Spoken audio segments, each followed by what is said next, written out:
Muy buenas tardes, amados amigos y hermanos presentes, y también amigos televidentes por Galaxy 7, Canal 11, y también cada uno de los que están a través de la línea telefónica. Que las bendiciones de Dios sean sobre todos ustedes y nos permita Dios entender siempre su programa y trabajar en su programa y adorarlo a Él conforme a como corresponde en este tiempo final. Dios nos dice en Apocalipsis capítulo 1, verso 1, la revelación de Jesucristo que Dios le dio para manifestar a sus siervos las cosas que deben suceder pronto, y la declaró enviándola por medio de su ángel a su siervo Juan. La revelación de las cosas que deben suceder es la revelación que está colocada en el libro del Apocalipsis. Pueden tomar asiento si tienen la bondad.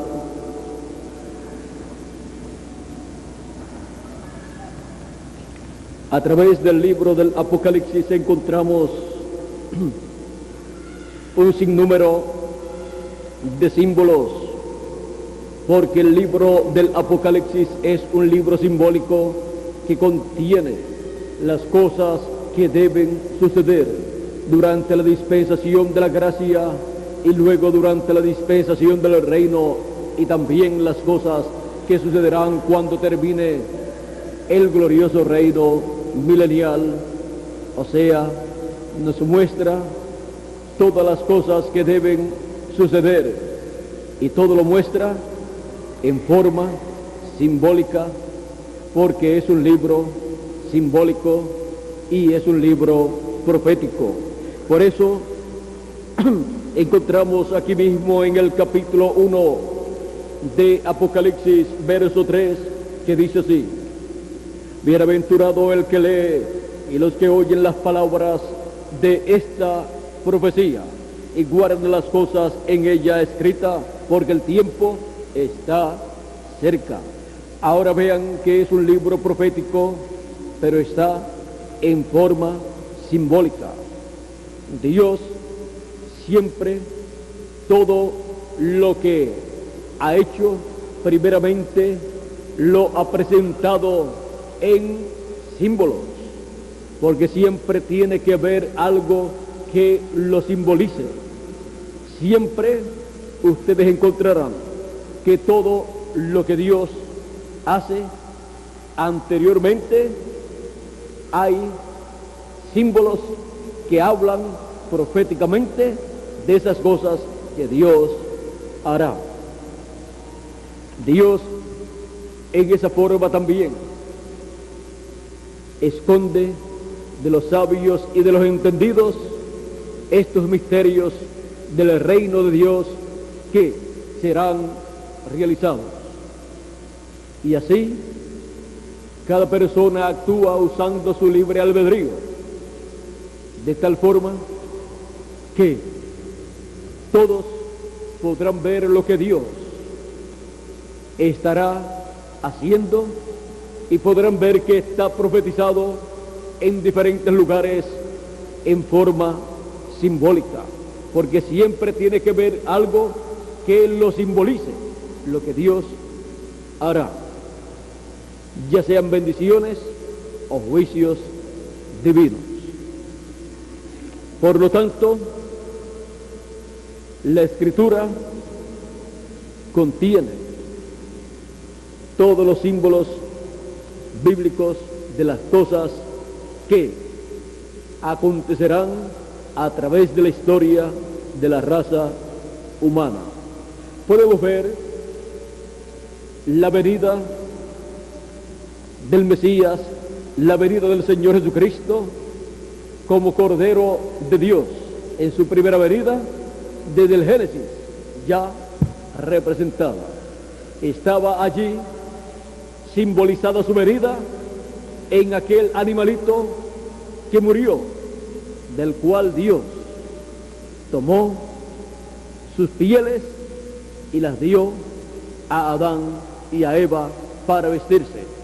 Ese animalito que murió representaba a Jesucristo, muriendo para cubrir a sus hijos, limpiarlos de todo pecado y cubrirlos delante de Dios, para que no estuvieran desnudos ante la presencia de Dios, ni cubriéndose con hojas de higuera tampoco, sino cubiertos con Cristo. Y así vestidos de Cristo, podamos vivir ante la presencia de Dios. Encontramos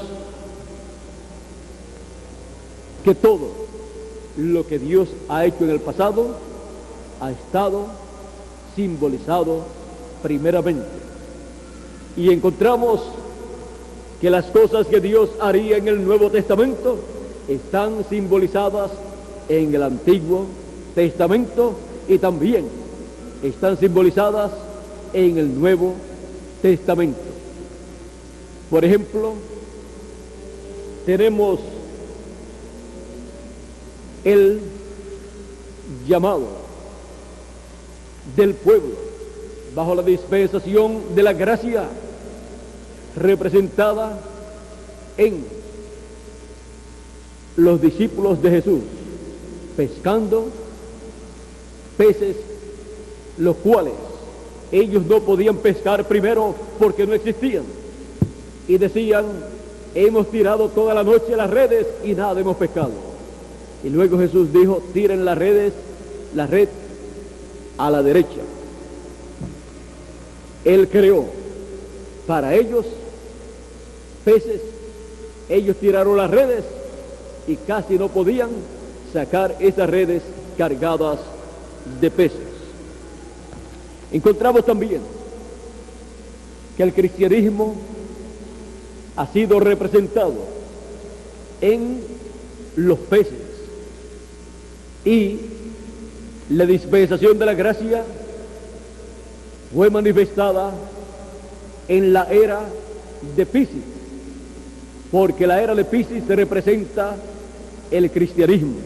Por eso los cristianos primitivos, cuando se escondían en las cuevas, en las catacumbas, ellos dibujaban un pececito, dibujaban peces, porque el cristianismo está representado en los peces. Encontramos también que el Señor Jesucristo dijo a sus discípulos: venid en pos de mí, y yo os haré pescadores de hombres. Así es que podemos ver que el Señor en su primera venida estaba en esos símbolos y en esa forma simbólica, mostrándole a sus discípulos las cosas que Él haría en la dispensación de la gracia y cómo los usaría a ellos. Encontramos también en San Mateo capítulo 13 y los versos del 47 al 50, que nos dicen de la siguiente manera: asimismo, el reino de los cielos es semejante a una red que, echada en el mar, recoge toda clase de peces, y una vez llena, la sacan a la orilla, y sentados recogen lo bueno en cestas y lo malo echan fuera. Así será al fin del siglo. Saldrán los ángeles y apartarán a los malos de entre los buenos, de entre los justos, y los echarán en el horno de fuego. Allí será el lloro y el crujir de dientes. Ahora vean cómo el Señor Jesucristo coloca el fin del tiempo y las cosas que han de acontecer en el fin del tiempo. Él dice que para el fin del tiempo el Hijo del Hombre enviará sus ángeles, saldrán los ángeles y recogerán, apartarán a los malos de entre los buenos. Es el ministerio de los ángeles del Señor, el ministerio de Moisés y Elías, el que está señalado para el fin del tiempo. Por eso en Apocalipsis capítulo 11 aparece ese ministerio. Y en otros lugares del libro del Apocalipsis aparece ese ministerio señalado para el fin del tiempo. Ahora, miren ustedes, colocan a los escogidos, a los hijos de Dios, en lugar seguro, para que así no reciban los juicios divinos que van a venir. Y luego, a los malos los colocan, los echan en el horno de fuego, donde será el lloro y el crujir de dientes. O sea, los colocan en la gran tribulación, que es el horno de fuego, porque el fuego atómico o radioactivo, la radioactividad, se soltará. Estará suelta, está almacenada actualmente, pero se soltará. Habrá terremotos, maremotos y un sinnúmero de juicios viniendo sobre el planeta Tierra, y la radioactividad se soltará. Y será un día, o sea, una etapa ardiente como un horno. Y dice el profeta Malaquías: he aquí viene el día ardiente como un horno, y todos los soberbios y todos los que hacen maldad serán estopa para la era atómica, serán estopa en la gran tribulación donde serán quemados. Y aquel día que vendrá los abrazará, o sea, los quemará, ha dicho Jehová de los ejércitos, y no les dejará ni raíz ni rama. Mas a vosotros, los que teméis mi nombre, nacerá el sol de justicia, y en sus alas traerá salvación. A los que temen el nombre del Señor nacerá el sol de justicia, que es la segunda venida de Cristo, la venida del ángel del pacto, descendiendo del cielo, y en su mano un librito abierto, con su rostro como el sol. El ángel del pacto, Jesucristo en teofanía, Jesucristo en Espíritu Santo, descendiendo del cielo en el fin del tiempo para traer el título de propiedad nuevamente a la raza humana, y así que los escogidos de Dios reciban ese título de propiedad, los cuales estarán encabezados en el ángel del Señor Jesucristo en el fin del tiempo, el cual recibirá ese título de propiedad para compartirlo con todos los escogidos. Y así ser restaurado el derecho a la vida eterna, a la juventud eterna, a la felicidad eterna y a un cuerpo eterno para vivir por toda la eternidad. Ahora podemos ver cómo Dios hará en el fin del tiempo. Vean cómo Dios simbolizó la venida del Señor Jesucristo, la venida del ángel del pacto, con el nacimiento del sol. También la representó con el lucero resplandeciente de la mañana, que aparece antes de aparecer el nuevo día, antes de salir completamente el sol. El lucero de la mañana está allí, y aún salido el sol, todavía está el lucero de la mañana siendo visto. Esto nos muestra que Jesucristo, siendo el lucero resplandeciente de la mañana, y siendo también el sol de justicia, en el fin del tiempo estará siendo visto en su venida. El ángel del pacto, Jesucristo, el cual desciende del cielo con el título de propiedad, desciende clamando como cuando ruge un león, porque ya ha cambiado de cordero a león de la tribu de Judá, a rey de reyes y señor de señores, y trae en su boca también una espada aguda de 2 filos, como lo muestra Apocalipsis capítulo 19 y verso 11 en adelante.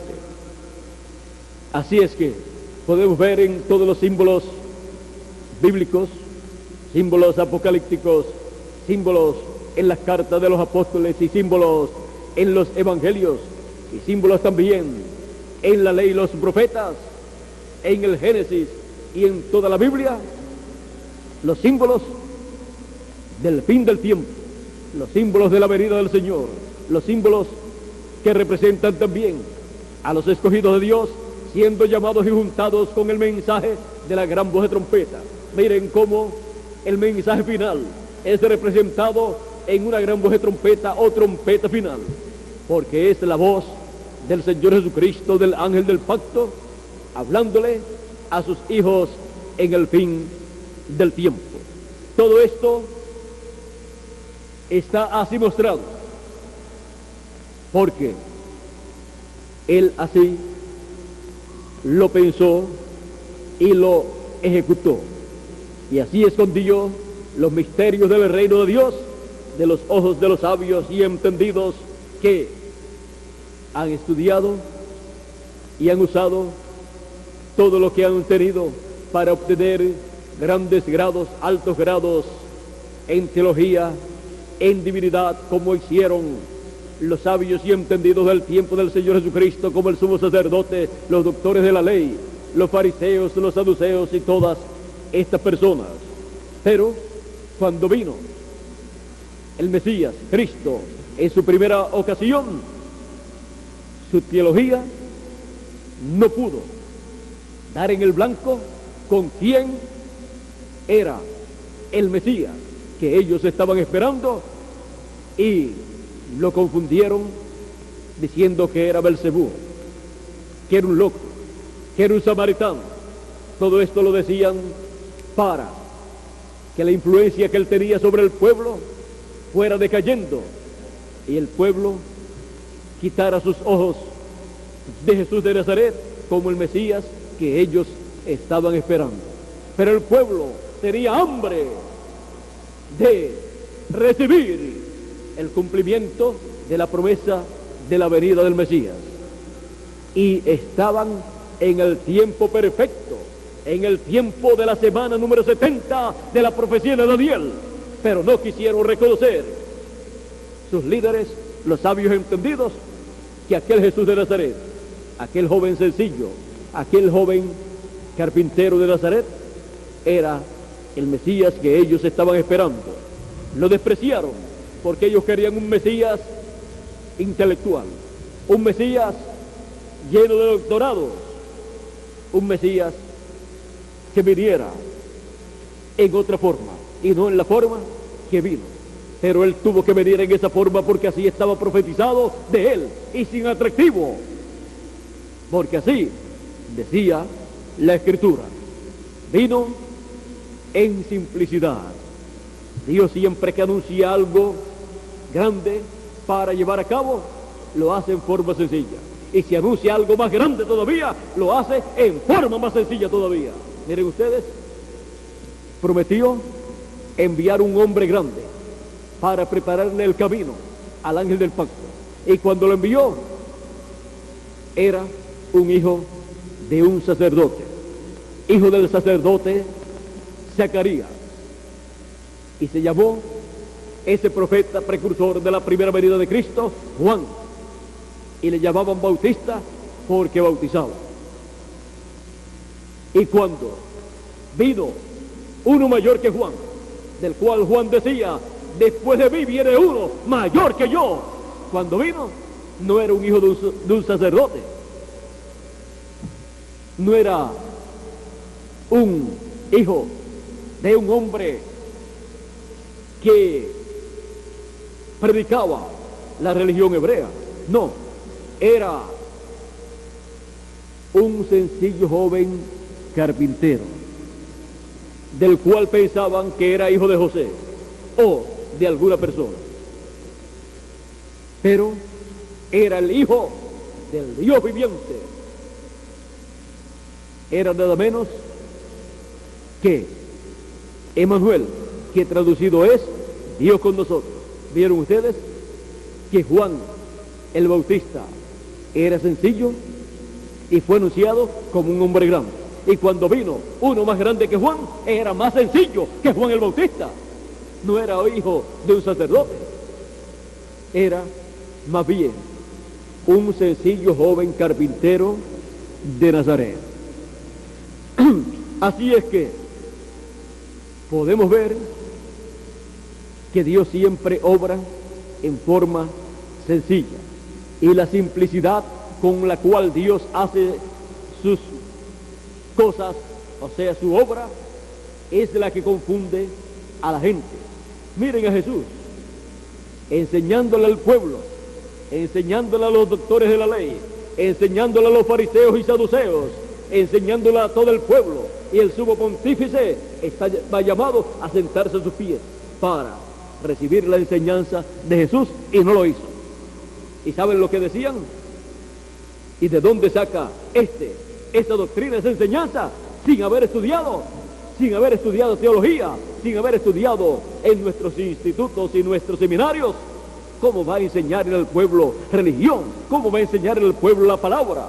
¿Cómo va a enseñar al pueblo lo que Dios ha prometido para nuestro tiempo?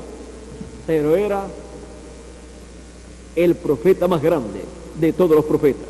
Era el Dios de los profetas, hecho profeta. Era Emmanuel, era el Hijo del Hombre.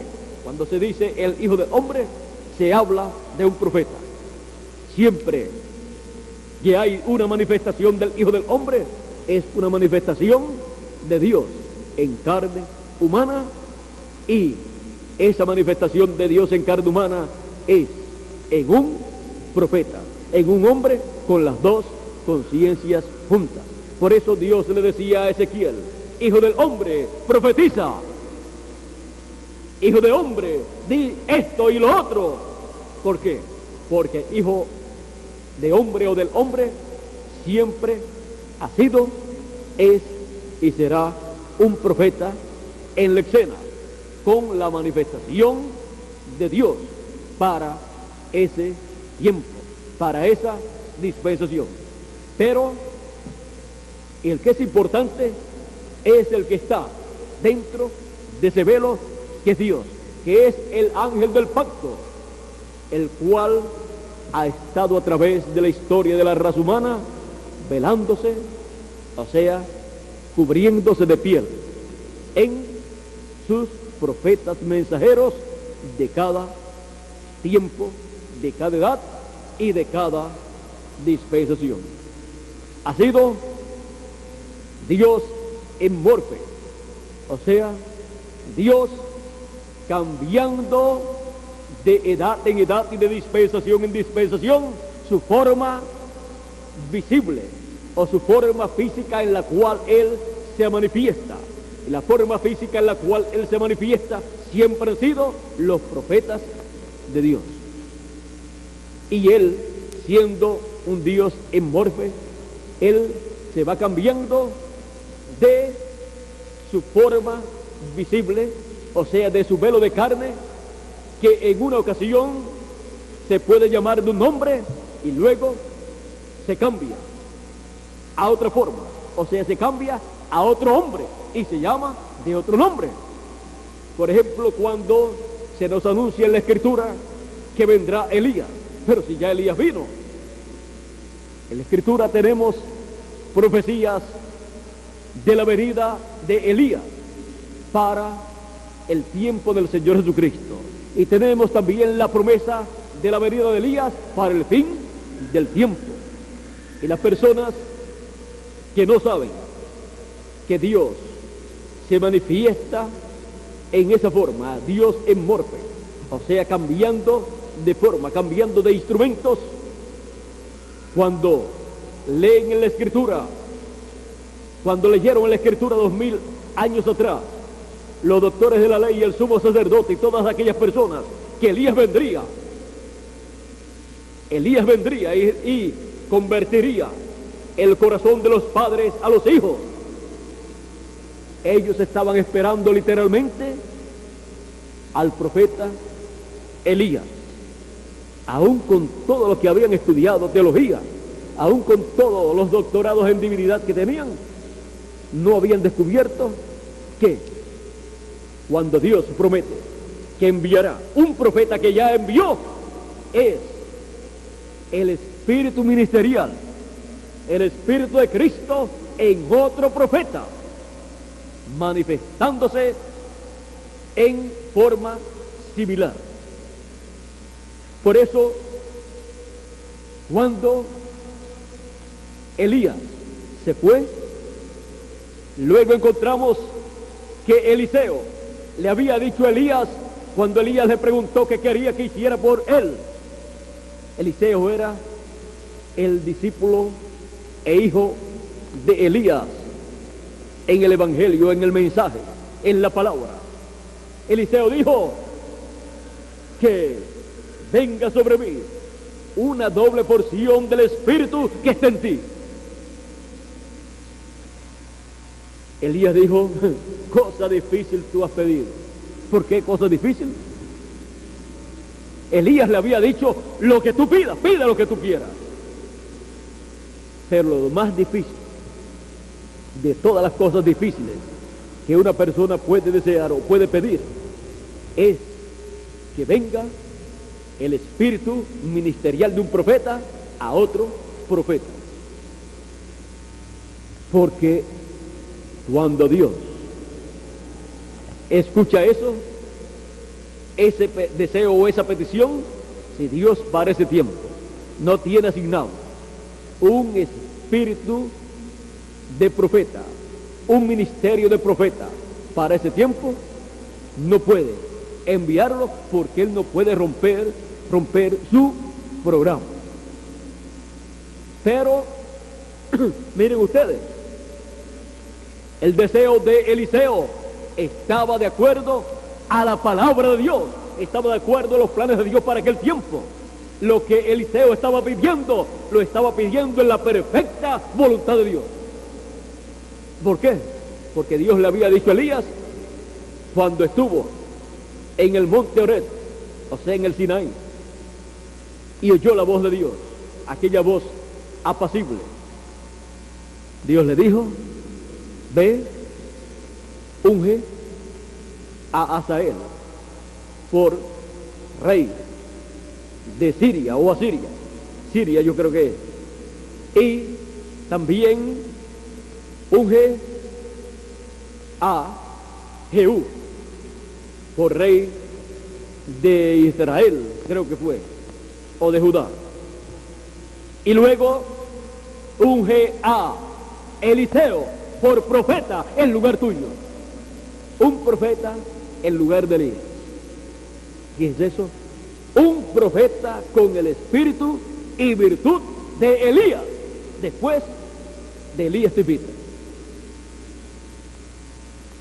Eliseo pidió correctamente. Eliseo pidió lo que tenía que pedir. Elías dijo, cosa difícil has pedido. Pero de seguro Dios le trajo a su mente,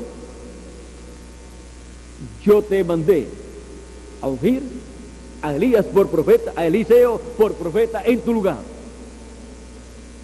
Y entonces le dijo, pero si tú me ves, cuando yo sea quitado de en medio de ti, entonces te será concedido, y si no, no te será concedido. Eliseo quería ser ¿qué? Profeta en lugar de Elías, pero lo quería con una doble porción ministerial. Cuando Elías fue arrebatado al cielo, luego de cruzar el Jordán en seco, encontramos que subió, fue arrebatado al cielo, pues cruzó el Jordán en seco, hacia donde lo tenía que cruzar. Y cuando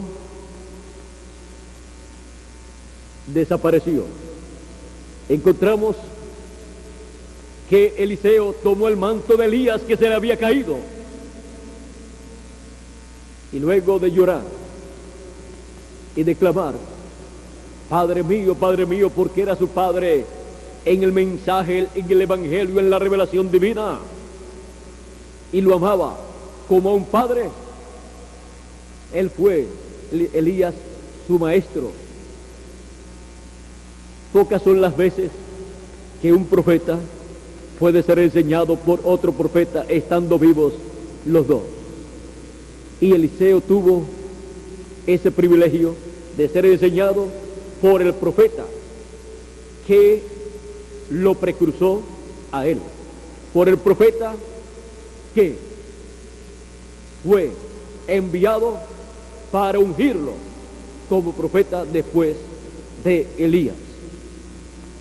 Y también Elías tuvo un privilegio que no todos los profetas han tenido, de educar en las cosas de Dios a otro hombre con las dos conciencias juntas, a otro profeta, para que cuando él termine su labor, este otro profeta pueda comenzar su labor y continuar así la labor del profeta maestro, del profeta que precursó a este otro profeta. Así es que son pocas las veces que dos profetas se conocen y el uno recibe la enseñanza del otro estando vivos y reconocen, o el primero reconoce al segundo, o sea, reconoce quién es el que viene después de él.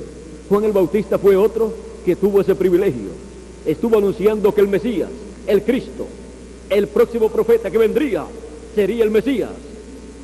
Y luego tuvo el privilegio de tenerlo como su discípulo y de bautizarlo a él en las aguas. Juan dice: tengo yo necesidad de ser bautizado por ti y tú vienes a mí para que yo te bautice. Jesús le dice: Juan, nos conviene cumplir toda justicia.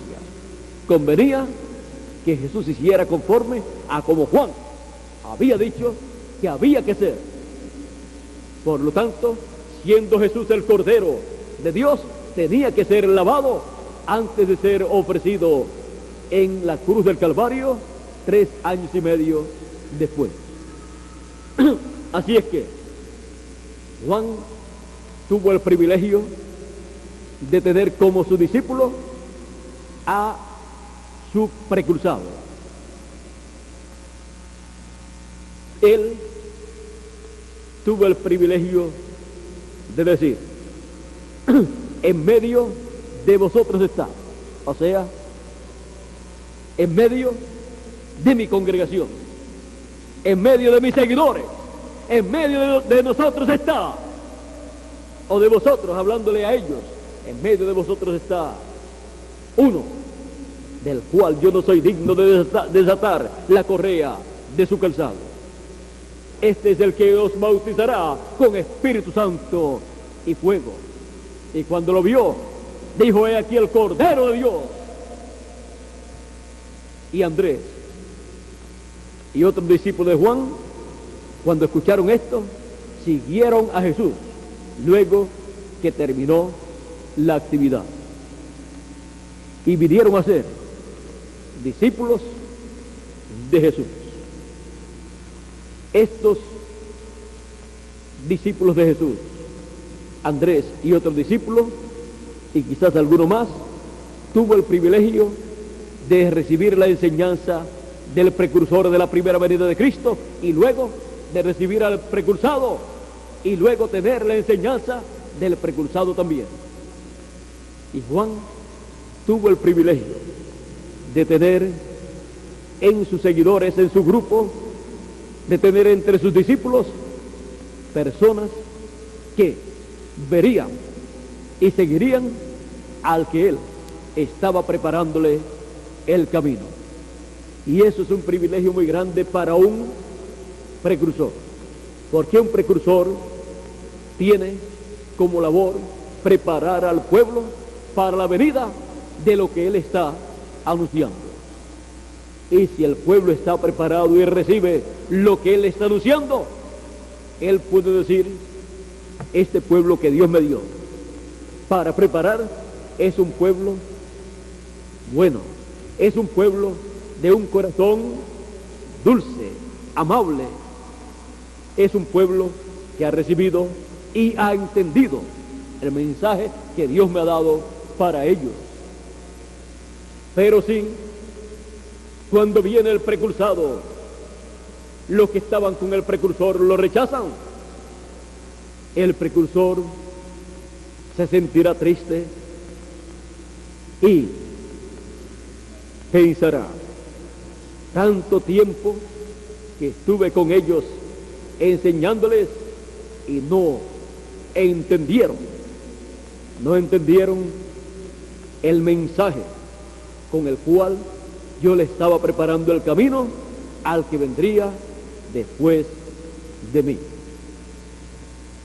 Ahora, siempre habrá un grupo que entenderá y seguirá, luego de creer y seguir al precursor, creerá y seguirá al precursado. Aunque otro grupo no entenderá y por tal motivo no podrá seguir hasta que llegue cierto momento clave donde Dios les abra el entendimiento, como pasó con los discípulos de Juan el Bautista. Vean ustedes, Juan el Bautista estaba preparándole el camino al Señor y presentó al Señor Jesucristo como el precursor, como el precursado. Presentó al Señor Jesucristo como el Cordero de Dios que quitaría el pecado del mundo, y ni siquiera Juan el Bautista siguió a Jesús. Podía decir Juan el Bautista, Jesús de Nazaret es uno de mis seguidores, pero hubiera sido mejor para Juan decir, yo soy uno de los seguidores de Jesús de Nazaret. Pero Juan estaba en una dispensación que estaba finalizando y estaba en una edad que estaba cerrando su puerta. Y las personas que se quedan en una edad que está terminando o que ha terminado, y que se quedan en una dispensación que está terminando o que ha terminado, no pueden ver lo que Dios hace en una nueva dispensación y no pueden ver el instrumento que Dios usa en esa nueva edad o en esa nueva dispensación. Y no importa quién sea la persona. Miren ustedes, Juan el Bautista, del cual Jesús dijo, de los nacidos de mujer no hay ninguno mayor que Juan, pero el más pequeño del reino de los cielos es mayor que Juan. Jesús dijo de Juan, cuando le dijeron, y no es necesario que Elías venga primero, porque ellos habían visto que la Escritura decía que Elías tenía que venir primero, y también en el monte de la transfiguración habían visto a Elías viniendo con Moisés. Pero Jesús, cuando escuchó estas palabras de sus discípulos, dijo, Elías a la verdad ya vino. Y ellos entendieron que les hablaba de Juan el Bautista. Si ustedes lo quieren recibir, él dijo, él es aquel Elías que habría de venir. Pero vean ustedes, Elías, Juan el Bautista, en donde estaba Dios llevando a cabo la obra que precursaba la venida de Cristo, no pudo pasar a una nueva dispensación y seguir a Jesús hasta que no murió y resucitó el día de la resurrección. De allí para adelante ya Jesús tenía otro discípulo, Juan el Bautista. Fue Jesús el que fue a buscar a todos los profetas y a todos los creyentes del Antiguo Testamento al paraíso. Y cuando Jesús resucitó, se levantó el domingo de resurrección, con él se levantaron y aparecieron en la ciudad muchos de los santos que habían dormido en el pasado.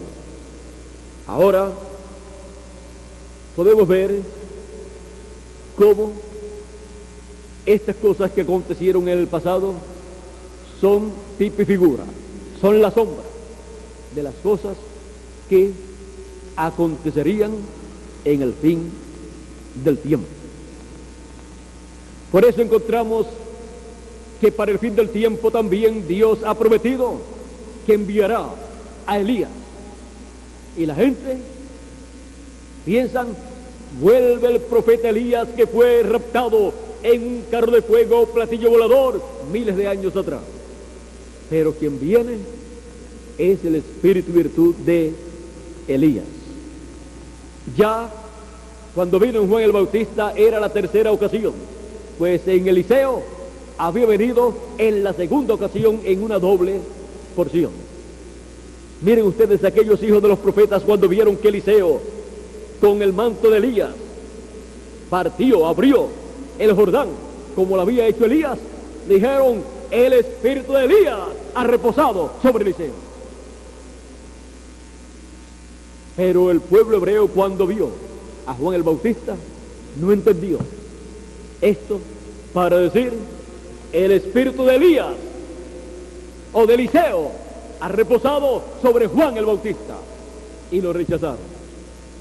Luego, para el fin del tiempo también está prometido que vendrá Elías antes que venga el día grande y terrible de Jehová. Y piensan que es literalmente el mismo Elías que fue raptado miles de años atrás en un carro de fuego o platillo volador. Pero ya Elías vino y no lo conocieron. Ya Elías vino para la séptima edad de la iglesia gentil, finalizando la séptima edad de la iglesia gentil y dispensación de la gracia. Dios envió a Elías en su cuarta manifestación, el espíritu y virtud de Elías en William Marion Branham, precursando la segunda venida de Cristo. Y no lo conocieron. ¿Por qué? Porque cuando Dios promete que enviará a un profeta que ha ministrado en otro tiempo, es el espíritu y virtud lo que envía. Es un hombre apareciendo, un profeta, con el espíritu y virtud de aquel otro profeta. Eso fue lo que le enseñó el arcángel Gabriel a Zacarías, el padre de Juan el Bautista, en San Lucas capítulo 1 y verso 13 en adelante. Dice que Zacarías, dice, aconteció, verso 8 en adelante, dice, aconteció que ejerciendo Zacarías el sacerdocio delante de Dios según el orden de su clase, conforme a la costumbre del sacerdocio, le tocó en suerte ofrecer el incienso entrando en el santuario del Señor. Y toda la multitud del pueblo estaba fuera orando a la hora del incienso. Y se le apareció un ángel del Señor puesto en pie a la derecha del altar del incienso. Y se turbó Zacarías al verle y le sobrecogió temor. Pero el ángel le dijo: Zacarías, no temas, porque tu oración ha sido oída, y tu mujer Elizabeth te dará a luz un hijo, y llamarás su nombre Juan. Zacarías había orado por mucho tiempo por tener un hijo con su esposa. Y miren ustedes, la oración del sacerdote Zacarías fue escuchada, dice este ángel de Dios, que es el arcángel Gabriel. Y tendrás gozo y alegría. Cualquiera si iba a tener un hijo dado de parte de Dios como una bendición de Dios, y ese hijo sería profeta. Y tendrás gozo y alegría, y muchos se regocijarán de su nacimiento, porque será grande delante de Dios. Miren ustedes, será grande delante de Dios, pero delante de la gente era un hombre sencillo que bautizaba a la gente allá en el Jordán. Era un hombre pobre, pero grande delante de Dios. Porque lo que el hombre llama grande, eso es nada delante de Dios. Pero lo que el hombre llama nada, eso es grande delante de Dios. Y lo que Dios llama grande delante de la gente, cuando lo miran, cuando lo ven, es algo sencillo. Ahora, porque será grande delante de Dios, no beberá vino ni sidra. Ahora, esto que dice el arcángel Gabriel, será grande delante de Dios. Jesucristo dijo, de los nacidos de mujer, no ha habido ninguno mayor, más grande que Juan. ¿Vieron ustedes? Jesús también confirmó que era no solamente grande, sino el más grande. Dice, y no beberá vino ni sidra, y será lleno del Espíritu Santo aún desde el vientre de su madre. Por eso cuando llegó María, la cual estaba embarazada, y saludó a Elizabeth, su prima, dice la Escritura que el niño, Juan el Bautista, en el vientre de Elizabeth, su madre, brincó de alegría.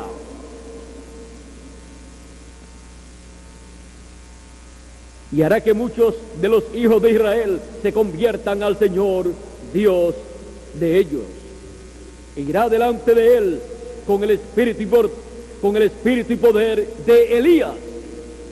Aquí el arcángel Gabriel está explicando ese gran misterio de un hombre venir y ser Elías. Es que viene con el espíritu y virtud o poder de Elías,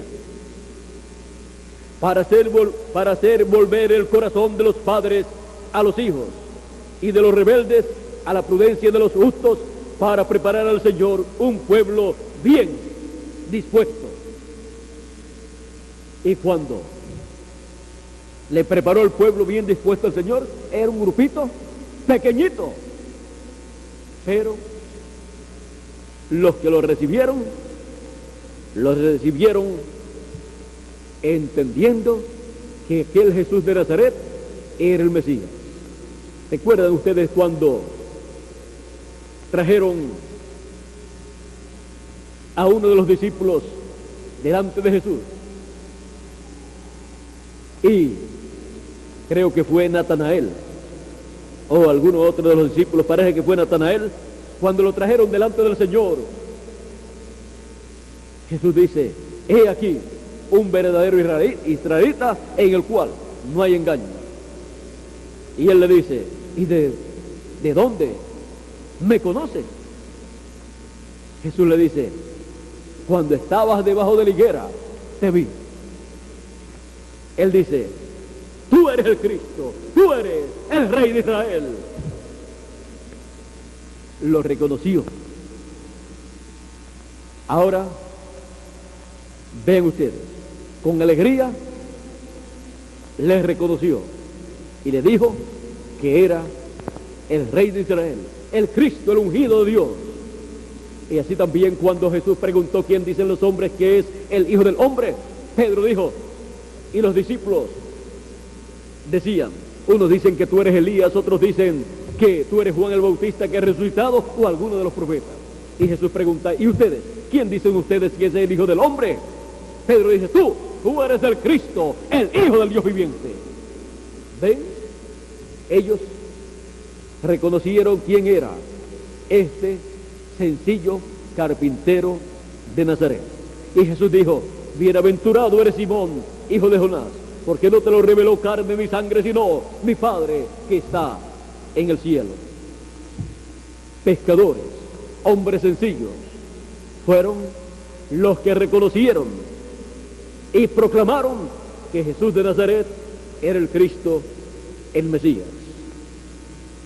Ahora encontramos que todo esto estaba simbolizado en el Antiguo Testamento, la primera venida de Cristo, y toda la obra que Dios haría durante la dispensación de la ley, y toda la obra que Dios hizo en el Antiguo Testamento estaba representado en los símbolos bíblicos del Antiguo Testamento, y todas las cosas que durante el Nuevo Testamento y durante la dispensación de la gracia haría el Señor Jesucristo está también simbolizado en los símbolos del Antiguo Testamento y del Nuevo Testamento, y en el libro del Apocalipsis, porque el libro del Apocalipsis es la revelación de Jesucristo, y en esta forma simbólica del Apocalipsis nos muestra cómo Jesucristo estaría revelándose en cada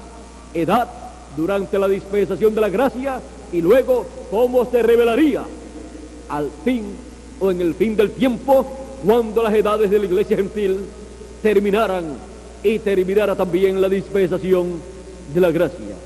En estos símbolos apocalípticos está como el Señor Jesucristo estaría revelándose en el fin del siglo, en una nueva edad y en una nueva dispensación. Estaría revelándose como el sol de justicia, trayendo salud en sus alas. Estaría revelándose como león de la tribu de Judá, como rey de reyes y señor de señores. Estaría revelándose como la estrella resplandeciente de la mañana. Estaría revelándose en todas estas formas que aparecen en estos símbolos apocalípticos. Estaría revelándose como el jinete del caballo blanco de Apocalipsis capítulo 19. Estaría revelándose en todas estas formas simbolizadas en el libro del Apocalipsis para el fin del tiempo. Y el cumplimiento de su revelación en el fin del tiempo daría cumplimiento a estos símbolos apocalípticos en los cuales Dios escondió el gran misterio de su obra, de su manifestación, que Él tendría en cada edad de la iglesia gentil por medio de cada ángel mensajero y en medio de su iglesia gentil. Y como la iglesia gentil tendría 7 ángeles de mensajeros, 7 mensajeros de Dios, los cuales son los 7 ojos de Dios que recorren toda la tierra. Y también encontramos que tendría la iglesia gentil 7 etapas o 7 edades representadas en el candelero o candelabro con 7 vasos o 7 candeleros, en donde la luz de cada vaso era Jesucristo, el Espíritu Santo, en su ángel mensajero, dándole luz a su iglesia gentil durante las edades de la iglesia gentil que fueron realizadas en su iglesia, que es el templo de Jesucristo, en la etapa del lugar santo. Las 7 edades de la iglesia gentil durante la dispensación de la gracia corresponden al lugar santo del templo espiritual del Señor Jesucristo, que es su iglesia. Y todo lo que está en el cielo, en esa parte del templo que está en el cielo, fue representado en la iglesia del Señor Jesucristo. Y luego, en el fin del tiempo, cuando las edades han terminado, corresponde la parte del lugar santísimo del templo espiritual del Señor Jesucristo, donde todo lo que está en el lugar santísimo, allá en el trono en el cielo, será representado aquí en la tierra, en el cuerpo místico del Señor Jesucristo. Y por eso el Señor Jesucristo estará revelándose en el lugar santísimo de su templo espiritual. Ya se reveló en el lugar santo en las 7 etapas o edades de la iglesia gentil por medio de cada ángel mensajero, y en el lugar santísimo Él estaría revelándose conforme a sus promesas para así cumplir la etapa final de su programa en su cuerpo místico, en su iglesia, en el lugar santísimo de ese templo espiritual. Y es ese templo el que tiene la promesa en el fin del tiempo, y vendrá a su templo el Señor. Profecía que se repite en su cumplimiento en el fin del tiempo. Vendrá a su templo el ángel del pacto, Jesucristo, en ese cuerpo teofánico, Jesucristo en Espíritu Santo, visitando a su iglesia gentil, que ha llegado al fin del tiempo, y ha llegado al tiempo donde Dios tiene que cumplir la promesa de la resurrección de los muertos en Cristo y la transformación de nosotros los que vivimos. Él viene para cumplir todas sus promesas señaladas en la Escritura. Y todo esto está en la revelación de Jesucristo que Dios le dio, enviándola por medio de su ángel a Juan el apóstol. Esta revelación de Jesucristo nos muestra la manifestación de Jesucristo durante las 7 etapas o edades de la iglesia gentil, y su manifestación en el fin del siglo en una nueva edad y una nueva dispensación, y su manifestación o revelación en el glorioso reino milenial, y después en la eternidad. La revelación de Jesucristo está mostrada en estos símbolos apocalípticos, y a medida que van pasando las edades va cumpliéndose la revelación de Jesucristo, y estos símbolos se van convirtiendo en realidades que experimentan los hijos de Dios, y que pueden ver los hijos de Dios cada uno en la edad que les corresponde, y cada promesa para la edad que les corresponde.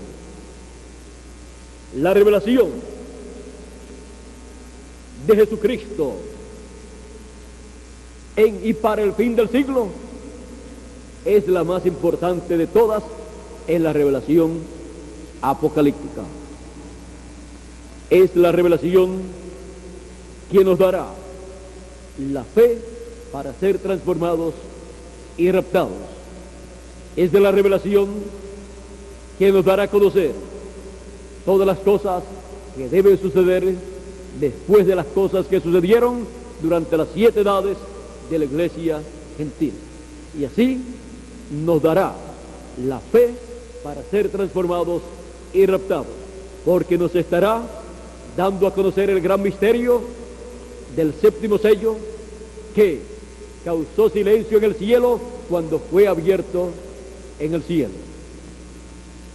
En la revelación del Señor Jesucristo en el fin del tiempo, los escogidos de Dios serán llamados y juntados para ver la revelación de Jesucristo en el fin del siglo o fin del tiempo, como león de la tribu de Judá, como rey de reyes y señor de señores en su obra de reclamo, como hijo de David, revelándose en el fin del siglo, hijo del hombre e hijo de David.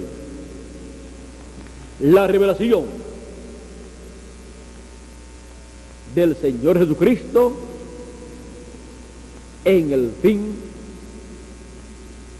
del tiempo o fin del siglo.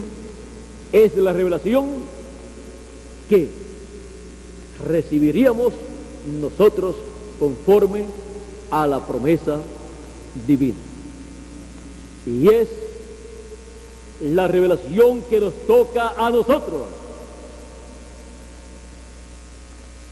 Y es la revelación que traerá para todos nosotros las bendiciones que Dios ha prometido para sus hijos en el fin del tiempo o fin del siglo. Las bendiciones que Dios ha prometido para sus hijos están aquí en la Escritura.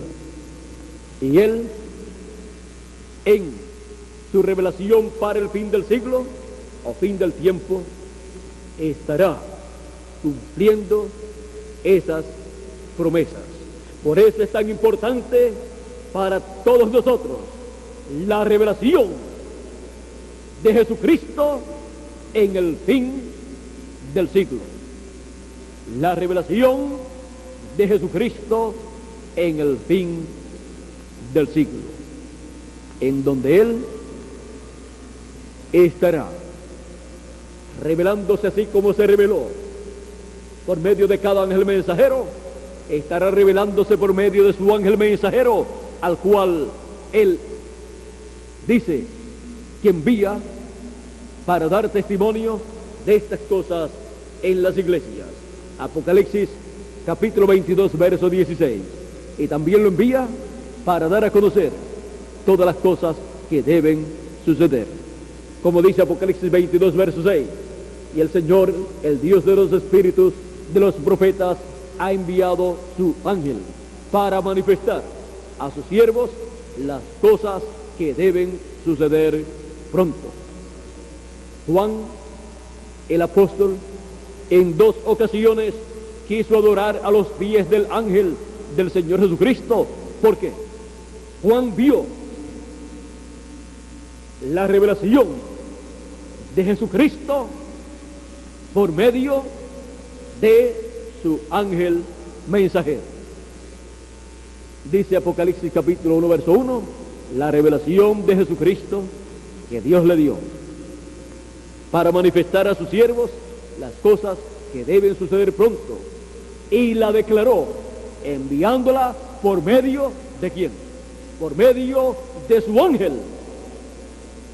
Y Juan recibió esta revelación apocalíptica en forma simbólica de todo lo que Jesucristo haría en las edades de la iglesia gentil y en el fin del tiempo y en el milenio y después del milenio. Y él vio cómo Jesucristo se reveló por medio de cada ángel mensajero, y al final vio cómo se reveló por medio del ángel del Señor Jesucristo, y quiso adorar no a los pies de alguno de los 7 ángeles mensajeros, sino a los pies del ángel del Señor Jesucristo, que en el fin del tiempo estaría dando testimonio de estas cosas a todos los hijos de Dios, a todas las iglesias, para que así todos conozcan las cosas que deben suceder pronto, tanto las bendiciones de Dios como los juicios divinos que van a venir sobre la tierra. Así es que podemos ver que toda persona en este tiempo final necesita la revelación del Señor Jesucristo en el fin del siglo. Esa es la revelación que todos necesitamos tener en el fin del siglo. La revelación del Señor Jesucristo por medio de su ángel mensajero, siendo dada a los hijos de Dios. La revelación de Jesucristo en el fin del siglo. Que Dios les continúe bendiciendo a todos, que Dios les guarde y que cada día el Señor Jesucristo ilumine más y más vuestras almas, vuestros corazones, vuestro entendimiento para ver la revelación de Jesucristo en el fin del siglo y darle gracias a Dios por su revelación en el fin del siglo. Que Dios les continúe bendiciendo a todos, que Dios les guarde y para todos los amigos y hermanos televidentes, a las 7:30 de la tarde, hora de Puerto Rico, estaré con ustedes nuevamente en la conferencia dictada en esta mañana de este día domingo, titulada La adoración y servicio a Dios. Comenzará a las 7:30 y terminará como a las 10:15 de la noche. Así es que para los amigos televidentes que estarán en sintonía en la noche, se estará transmitiendo la conferencia La adoración y servicio a Dios. Y todos los días a las 7:30 y también a las 9 de la noche se estarán transmitiendo conferencias para todos los amigos y hermanos televidentes. Que Dios les continúe bendiciendo a todos con las bendiciones de la revelación de Jesucristo en el fin del siglo. Pasen todos muy buenas tardes y con nosotros nuevamente Félix Caro para continuar y concluir en esta tarde esta actividad, dándole gracias a Dios por la revelación de Jesucristo en el fin del siglo. Adelante, Félix, que Dios te bendiga y Dios les continúe bendiciendo a todos los amigos y hermanos aquí presentes y a todos los amigos y hermanos televidentes y también los que están a través de la línea telefónica. Dios les continúe bendiciendo a todos. El anuncio